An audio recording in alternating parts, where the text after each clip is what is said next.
أعوذ بالله من الشيطان الرجيم بسم الله الرحمن الرحيم الحمد لله رب العالمين وأفضل الصلاة وأتم التسليم على سيدنا وحبيبنا محمد وعلى آله وأصحابه أجمعين وبعد السلام عليكم ورحمة الله تعالى وبركاته. Уважаемые братья и сестры, мы, иншаллах, продолжим цикл уроков из науки, то есть из жизнеописания пророка Мухаммада, алейхиссалату вассалам, нашего любимого пророка, милости для всех миров. И сегодняшний урок продолжим мы с темы скончания матери пророка, алейхиссалату вассалам, и также его дедушки Абдуль-Мутталиба. Когда пророк, алейхиссалату вассалам, достиг 6 лет жизни, его мать Аминат взяла пророка, алейхиссалату вассалам, и вышла в путь навестить, в Медину, навестить родственников пророка, алейхиссалату вассалам, из рода Бану Ади ибн Наджар. Бану Ади ибн Наджар. Вместе с ними еще в этом путешествии была Умму Айман, радийаллаху анха. И пророк, алейхиссалату вассалам, вместе с матерью в этом путешествии остались в Медине в течение месяца, за который пророк, алейхиссалату вассалам, научился и плавать, тоже говорится, в течение этого срока, когда он находился в Медине. Когда они были в обратном пути в Мекку и возвращались обратно в Мекку, мать пророка, алейхиссалату вассалам, Аминат, заболела и скончалась в местности Аль-Абуа. На глазах 6-летнего своего сына.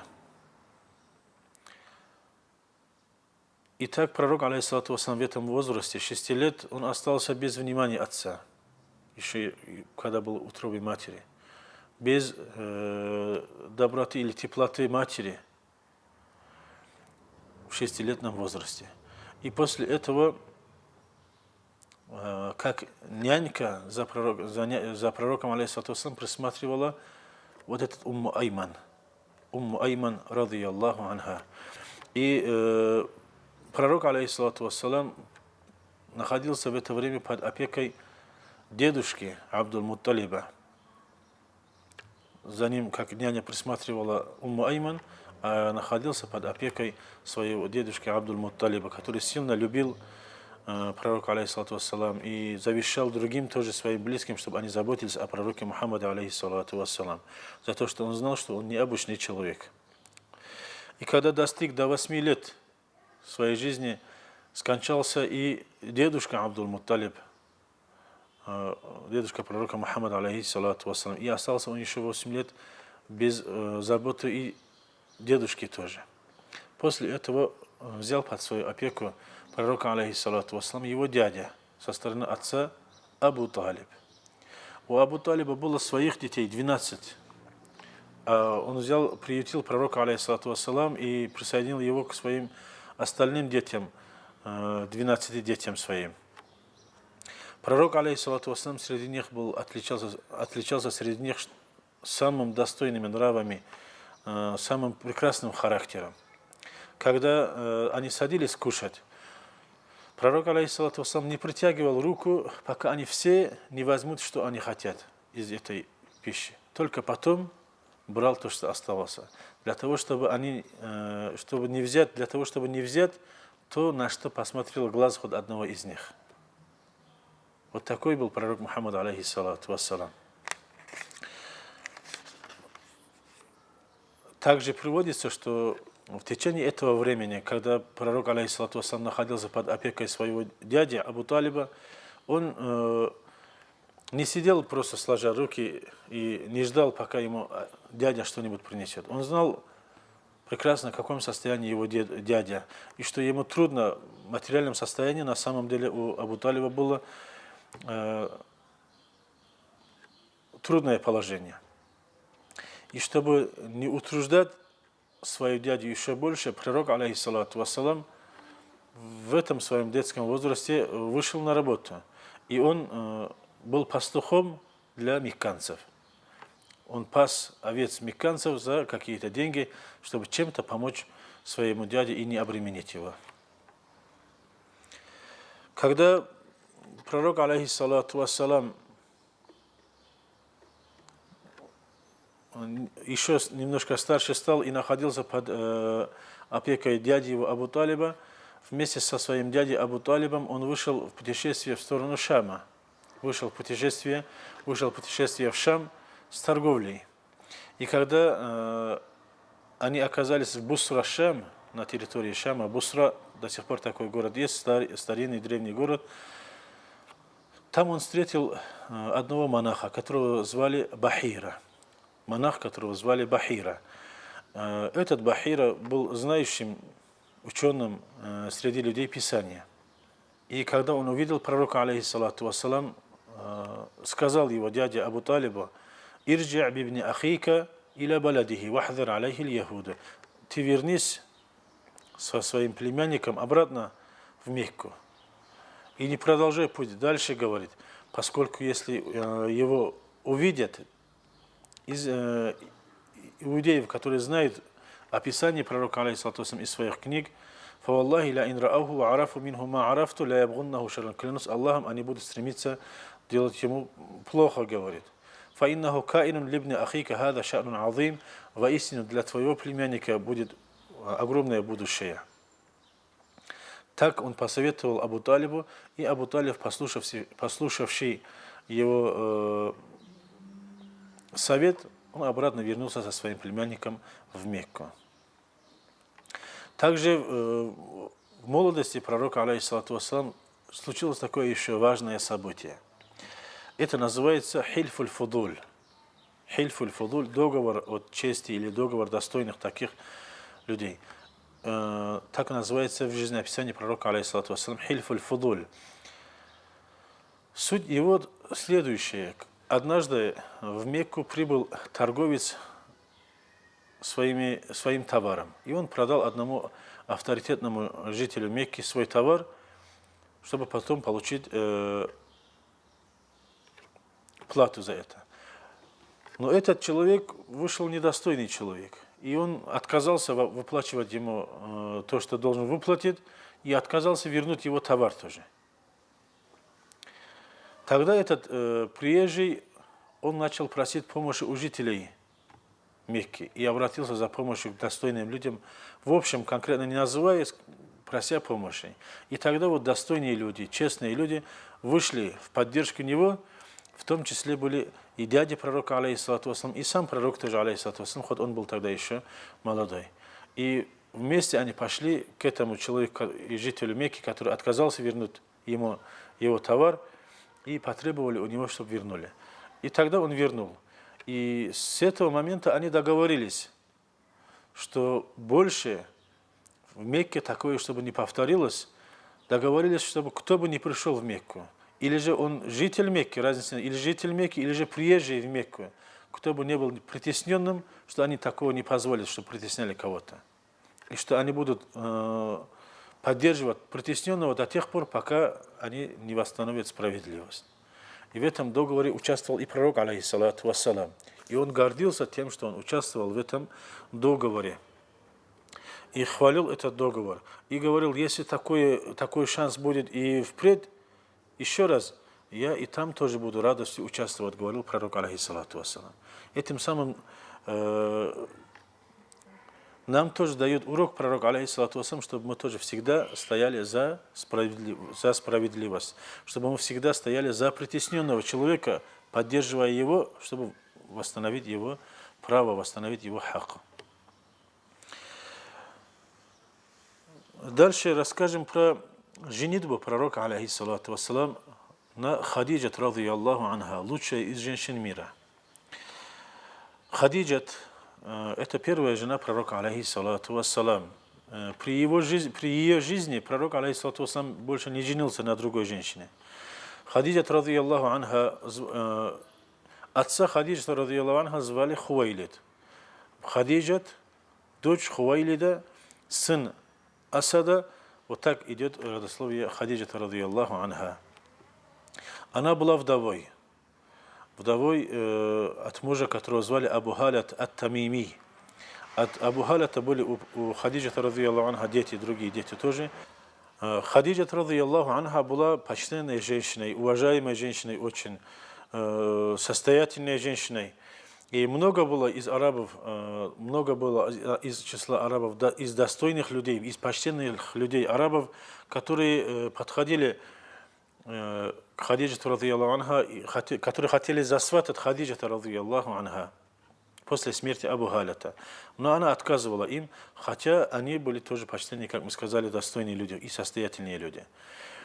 Однако, когда Хадиджат радийаллаху анха услышала о качествах пророка Мухаммада, алейхиссалату вассалам, о его честности, о его правдивости, о его аманат, как то, что он заслуживает доверия, о его доверии, отправила пророка, алейхиссалату вассалам, с торговлей в Шам. Она, у нее, как мы сказали, она была обладателем большого состояния, и у нее были караваны, которые по разным направлениям направлялись с торговлей. И она нанимала мужчин, отправляла их с торговлей, и они обратно приходили. Вот договаривалась как-то, как за долю из прибыли, чтобы им тоже выплачивать. Вот этим занималась Хадиджа радийаллаху анха. Когда услышала о нравах пророка, алейхиссалату вассалам, о его честности, о его правдивости, о том, что он заслуживает доверия, в общем, о его прекрасных нравах, она попросила пророка, алейхиссалату вассалам, чтобы и за большую долю, которую обычно другим, не как другим, которую давала, за большую сумму, чтобы он отправился вместе с ее караваном в Шам с торговлей. И вместе с ним отправила она свою слугу, которую звали Майсарат. Когда они были в пути, этот Майсарат увидел, естественно, много чудес у пророка, алейхиссалату вассалам. Еще больше о его прекрасных нравах узнал Майсарат от пророка, алейхиссалату вассалам, и об этом рассказал Хадиджату радийаллаху анха, когда вернулся обратно домой. И когда они вернулись домой, наибольшим прибылем вернулись обратно домой. Баракатная поездка была, это поездка пророка, алейхиссалату вассалам, в Шам. Когда она узнала о нравах пророка, алейхиссалату вассалам, еще больше и убедилась еще сильнее со слов Майсарата, и тем более, когда рассказал Майсарат, какие чудеса происходили какие чудеса происходили с ними в пути, Хадиджа радийаллаху анха приняла решение, необычное решение, не принятое у арабов решение. Вы предложите себя в качестве жены пророку Мухаммаду, алейхиссалату вассалам. У арабов так не было принято. У арабов мужчины сватались женщинам. А чтобы женщина сама предложила себя, чтобы тот взял в жены, это необычно было для арабов. Она отправила Нафисата, дочь Мунайята, к пророку, алейхиссалату вассалам. И этот Нафиса сказала пророку, алейхиссалату вассалам: «Я Мухаммад, ма ямнаука ан татазаввадж». О Мухаммад, что мешает тебе жениться? Пророку, алейхиссалату вассалам, было 25 лет. Что мешает тебе жениться, о Мухаммад? Спросила пророка, алейхиссалату вассалам, Нафисат. Мухаммад, саллаллаху алейхи вассалам, пророк ответил: «Ма биядима атазавваджу бихи». Нет у меня состояния, чтобы сейчас жениться, говорит. Тогда она говорит дальше: «Фаин куфита залика ва дуита иля аль-джамали валь-мали валь-шарафи валь-кафаа. Аля туджиб». Если с этой стороны, с материальной стороны, если этот вопрос решится, и у тебя будет возможность жениться на красивой, на состоятельной, на почтенной, на достойной женщине, ты бы вот этому предложению ответил бы, говорит. Пророк, алейхиссалату вассалам: «Фаман хия», кто же такая есть для меня, говорит. Тогда Нафисат сказала: «Хадиджа радийаллаху анха», говорит. И тогда пророк говорит, алейхиссалату вассалам: «Ваман ли бидалика», а кто мне этот такой вопрос решит? Нафисат говорит: «Алейя», говорит, это я беру на себя, говорит. «Фаана афхалю», сказал, я это сделаю, говорит Нафисат радийаллаху анха. И этот Нафисат подошла и к Хадиджату радийаллаху анха и рассказал обо всем, что произошло из этого разговора, который произошло между ними. И так состоялся вот этот брак, самый почтенный брак на земле. Женитьба пророка Мухаммада, алейхиссалату вассалам, пророка милости, на самой достойной женщине Хадиджата, радийаллаху анха. Со стороны пророка, алейхиссалату вассалам, был Абу Талиб, дядя пророка, алейхиссалату вассалам. Со стороны Хадиджата, радийаллаху анха, был дядя Хадиджата, радийаллаху анха, со стороны отца Амр ибн Асад. Пророк, алейхиссалату вассалам, говорит про Хадиджату, радийаллаху анха, в хадисе: «Хайру ниса иль алямина Марьям бинту Имран ва Хадиджат бинту Хувайлид». Лучшие женщины мира — это Марьям, дочь Имрана, Марьям, мать пророка Иса, алейхиссалам, и также Хадиджат, дочь Хувайлида, радийаллаху анха. Все дети пророка, алейхиссалату вассалам, кроме Ибрахима, были от жены Хадиджата, радийаллаху анха, 6 детей. 2 сына и 4 дочери. И один сын, это Ибрахим, был от жены Марият аль-Киптия. Как мы сказали, пророк, алейхиссалату вассалам, при жизни Хадиджат, радийаллаху анха, на другой женщине не женился из-за уважения и почтения к Хадиджат, радийаллаху анха.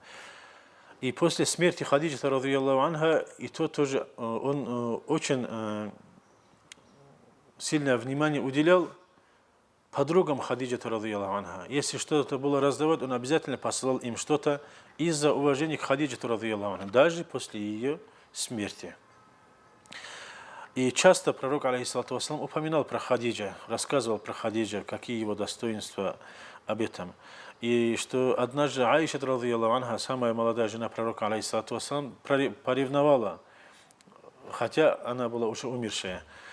И говорит: «Я Расуль Аллах, ма тадкуру мин аджузин хамра иш-шидкайни халакат фи дахри, кад абдалакиллаху хайра минха».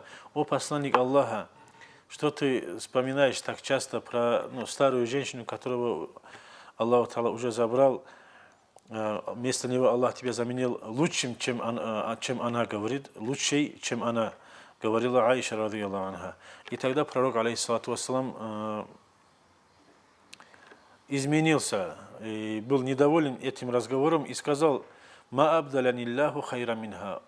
Аллах говорит: лучше, чем она, мне другую женщину, чем она лучше, Аллах не заменил, говорит мне. Лучшей женщиной, чем она, Аллах меня не заменил. «Вакад аманат би ид кафара бияннас». Она уверовала в меня, когда никто не уверовал в меня, говорит. «Васаддакатни ид казабани нас». И когда все другие еще считали меня лжецом, то есть не признавали пророчество, он считал меня правдивым. «Ваасатни бималиха ид харамани нас». Когда другие лишали меня свое имущество, она расходовала и для меня свое имущество. «Варазаканиллаху валадаха ид харамани аулядан ниса». И Аллах мне дал от нее детей, которых не дал от других женщин, говорит. Вот так сказал пророк, алейхиссалату вассалам.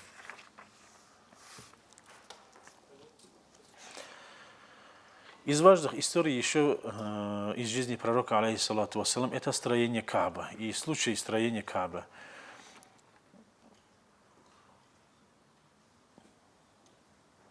И здесь можно узнать мудрость пророка, увидеть мудрость пророка, алейхиссалату вассалам, в решении разных вопросов, спорных вопросов. Однажды, впоследствии сильных ливней и дождей, разрушился Кааба. И это было еще до пророчества пророка, алейхиссалату вассалам, еще 5 лет раньше. 5 лет до пророчества пророка, алейхиссалату вассалам. И тогдашние курайшиты собрали свое имущество, чистое халал имущество, которое они своим трудом заработали, и восстанавливали Каабу, строение Кааба. И когда они все построили, и осталось только лишь поставить черный камень, аль-хаджар аль-асвад, священный черный камень на углу Кааба, возник спор между этими арабами, между племенами и родами арабов. Кто же получит почет поставить этот камень, последний камень аль-хаджар аль-асвад, на свое место? И начали спорить друг с другом, и даже чуть ли до драки не дошло, и до мечей.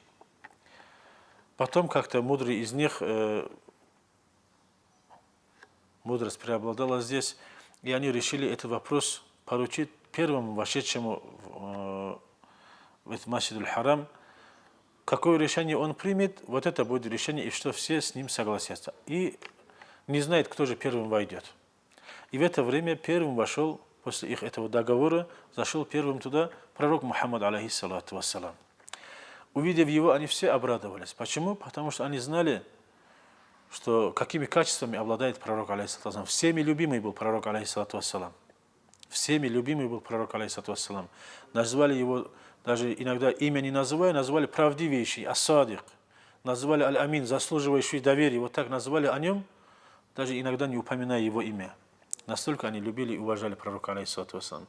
И когда они увидели, что он первый вошедший, все в один голос воскликнули: «Хадаль амину радина», а этот заслуживающий доверия. Мы все согласны, вот так сказали, даже еще не слыша, что он скажет, какое решение он примет. И пророк, алейхиссалату вассалам, когда узнал, в чем вопрос, он таким образом решил этот спор. Снял с себя верхнюю накидку, положил его на землю, взял камень, поставил на свою эту накидку и сказал каждому из этих родов или же каждому из этих племен спорящих, чтобы каждый из них взял за какую-то сторону этой накидки, и чтобы вместе они подняли этот камень и преподнесли на то место, куда надо положить аль-хаджар аль-асвад, черный камень. И так они и сделали. Подняли они и преподнесли на то место, куда надо поставить этот черный камень, аль-хаджар аль-асвад, и пророк, алейхиссалату вассалам, толкнул и поставил потом на свое место. И этим спор разрешился, который был между курайшитами. Вот хоть это такой мелкий вопрос, но из-за таких мелких вопросов у них иногда войны случались. В то время, джахилитское время до ислама еще. И вот так пророк, алейхиссалату вассалам, разрешил этот вопрос, который часто приводил еще к таким большим проблемам и большим ссорам и войнам даже. Когда возраст пророка, алейхиссалату вассалам, достиг до 40 лет,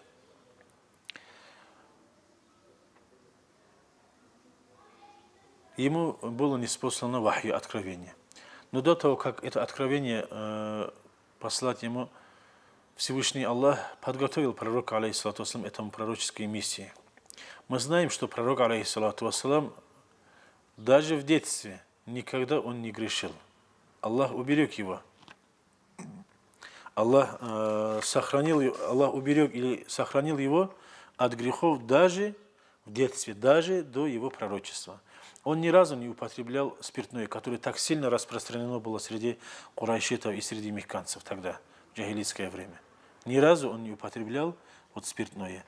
Ни разу он не поклонялся идолам. Ни разу. Хоть везде у них в то время были распространены идолы и идолопоклонничество. Кроме этого тоже, что Аллах уберег его и разум, и убеждение его, и его тело даже от запретного. Кроме этого, еще Аллах его подготовил дополнительно к пророческой миссии.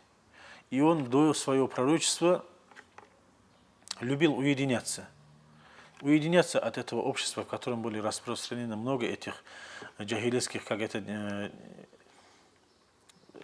позорных вещей, неправильных вещей. Он уединялся и уходил в пещеру Хира, как нам известно. Пещеру Хира. И поклонялся Всевышнему Аллаху, размышлял об этом, о творениях, о небесах, о земле и о творениях, остальных творениях Всевышнего Аллаха.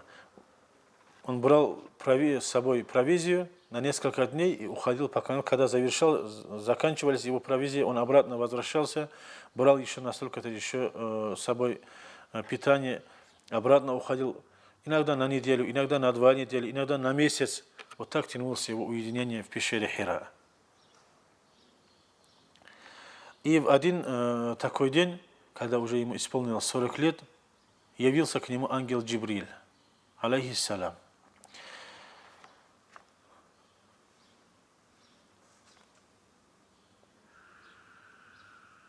Еще здесь следует отметить, что до явления ангела Джибриля, алейхиссалам, пророка Мухаммада, алейхиссалату вассалам, явном виде. Пророк, алейхиссалату вассалам, до этого видел около 6 месяцев. Ар-ру'я садика. Вещи сны. Он видел вещи сны. И об этом пророк, алейхиссалату вассалам, говорит: Ар-ру'я садикату джуз'ун мин ситтатин ва арба'ина джуз'ан минан нубува. Вот вещи и сны — это одна часть из 46 частей пророчества, говорил пророк, алейхиссалату вассалам. Поскольку он 6 месяцев до пророчества, он еще видел вещи и сны. И если он что-то видел, он обязательно эту вещь, то, что он видел, сбывалось. И в месяц Рамадан, когда исполнилось ему 40 лет, в месяц Рамадан в пещере Хира к нему явился ангел Джибриль, алейхиссалам. Там разные версии есть. Это, скорее всего, более распространенный из этих версий, что это было 27 числа месяца Рамадан. 27 числа месяца Рамадан, 12 лет до переселения пророка, алейхиссалату вассалам, из Мекки в Медину. И эта ночь называется Лейлятуль Кадр, ночь предопределения и могущества. К нему явился ангел Джибриль, алейхиссалам, и сказал ему: «Икра, читай», сказал пророк, алейхиссалату вассалам. Пророк отвечает: «Ма ана бикари», я не читающий, говорит пророк, алейхиссалату вассалам. Тот ангел Джибриль тогда взял, прижал его к себе настолько сильно, что уже усталый был пророк, алейхиссалату вассалам, потом отпустил его. И сказал ему второй раз: «Икра, читай». Пророк, алейхиссалату вассалам, отвечает также: «Ма ана бикари», я не читающий. Опять второй раз ангел Джибриль, алейхиссалам, берет пророка, алейхиссалату вассалам, и прижимает к себе, что уже дальше не может терпеть, и второй раз тоже отпускает. И говорит ему третий раз: «Икра, читай». И пророк, алейхиссалату вассалам, третий раз тоже отвечает таким же ответом. И говорит: «Ма ана бикари», я не читающий. И третий раз он прижал пророка, алейхиссалату вассалам, к себе, и потом отпустил, и сказал ему: «Икра, бисми раббика аллади халак, халакал инсана мин алак, икра ва раббукал акрам, аллади аллама бил калам, аллама инсана ма лям я'лям». Читай. Смысл этих аят. Это первые аяты в Коране, ниспосланные пророком Мухаммаду, алейхиссалату вассалам. После третьего раза были эти слова «Икра». После этого следующие аяты, 5 аятов из сурату «Икра», из сурат Аль-Алак, то есть, были ниспосланы в этот раз в пещере Хира. После этого пророк, алейхиссалату вассалам, вернулся к себе домой с переживанием и беспокойством. Зашел к своей жене Хадиджат бинту Хувайлид, радийаллаху анха, и сказал ей: «Заммилюни, укройте меня, укройте меня». И тогда она укрыла пророка, алейхиссалату вассалам, и ушел страх от пророка, алейхиссалату вассалам. И тогда после этого пророк, алейхиссалату вассалам, говорит своей жене Хадиджат, радийаллаху анха: «Лакад хашиту аля нафси», я испугался за себя, говорит пророк, алейхиссалату вассалам. И тогда мудрая жена Хадиджат, радийаллаху анха, успокаивает пророка, алейхиссалату вассалам, следующими словами: «Калла валлахи ла юхзик Аллах абада». Нет, говорит, валлах, Аллах тебя никогда не бросит и не унизит. «Иннака ла тасилу рахим, ва тахмилу каль, ва таксибу мадум, ва такри аддайф, ва туину аля наваиб хак». Воистину ты поддерживаешь родственные узы, помогаешь в трудностях. У кого нет имущества, оказываешь ему материальную помощь. Если к тебе придет гость, проявляешь гостеприимность. И в любых состояниях, когда нужно поддержать истину, ты поддерживаешь истину, сказал пророк, алейхиссалату вассалам. Раз ты описан такими качествами, Аллах тебя, говорит, Аллах никогда не бросит, сказала Хадиджа, радийаллаху анха. И после этого Хадиджа, радийаллаху анха, отправилась к своему родственнику Варакат ибн Науфаль. Варакат ибн Науфаль, который знал Таурат и Инджиль. Он исповедовал христианство. И знал и был из числа ученых Таурата и Инджиля. Но он уже был тогда старым. Он был старым уже и был слепым. и не был из числа тогдашних идолопоклонников. Хадиджа, радийаллаху анха, пришла к Варакат ибн Науфалю и рассказала про то, что говорит пророк, алейхиссалату вассалам, и про то, что случилось с пророком, алейхиссалату вассалам. И тогда, после того, как послушал ее, Варакат ибн Науфаль говорит пророку Мухаммаду, алейхиссалату вассалам, которые вместе были они, сказал пророку, алейхиссалату вассалам: «Хада валлах ан-намус аллади назаля аля Муса». Клянусь Аллахом, это тот ангел, который был ниспослан пророку Муса, алейхиссалам. То есть ангел Джибриль говорит: «Я лайтани акуну фиха джазаан, лайтани акуну хайян, ид юхриджука каумак». О, если я был бы молодым и крепким, о, если бы я был бы живым в то время, когда будут тебя изгонять твой народ. Тогда посланник Аллаха, алейхиссалату вассалам, с удивлением спрашивает: «Ава мухриджияхум? Разве они меня будут изгонять из Мекки, и выгонят ли они меня из Мекки?» Варакат отвечает: «Наам, да», говорит. «Лам яти раджулун катту бимисли ма джи'та бихи илля удия». Какой бы человек не пришел тем, чем пришел ты, обязательно его, говорит, с ним враждовали.